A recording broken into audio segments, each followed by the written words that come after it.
மத்தேயு எழுதிய நற்செய்தி அதிகாரம் 1 இறை வசனங்கள் 18 முதல் 24 முடிய.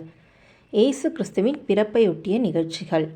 அவருடைய தாய் மரியாவுக்கும் யோசேப்புக்கும் திருமண ஒப்பந்தம் செய்யப்பட்டிருந்தது.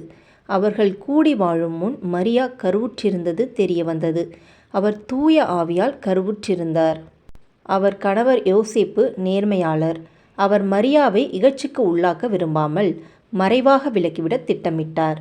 அவர் இவ்வாறு சிந்தித்து கொண்டிருக்கும்போது ஆண்டவரின் தூதர் அவருக்கு கனவில் தோன்றி, யோசேப்பே, தாவீதின் மகனே, உம் மனைவி மரியாவை ஏற்றுக்கொள்ள அஞ்ச வேண்டாம். ஏனெனில் அவர் கருவுற்றிருப்பது தூய ஆவியால்தான். அவர் ஒரு மகனை பெற்றெடுப்பார்.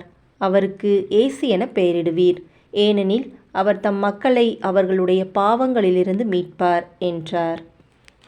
இதோ, கன்னி கருவுற்று ஒரு ஆண்மகவை பெற்றெடுப்பார். அக்குழந்தைக்கு இம்மானுவேல் என பெயரிடுவர் என்று இறைவாக்கினர் வாயிலாக ஆண்டவர் உரைத்தது நிறைவேறவே இவை யாவும் நிகழ்ந்தன. இம்மானுவேல் என்றால் கடவுள் நம்முடன் இருக்கிறார் என்பது பொருள். யோசேப்பு தூக்கத்திலிருந்து விழித்தெழுந்து ஆண்டவரின் தூதர் தமக்கு பணித்தவாறே தம் மனைவியை ஏற்றுக்கொண்டார். இது கிறிஸ்துவின் நற்செய்தி. கிறிஸ்துவே உமக்கு புகழ்.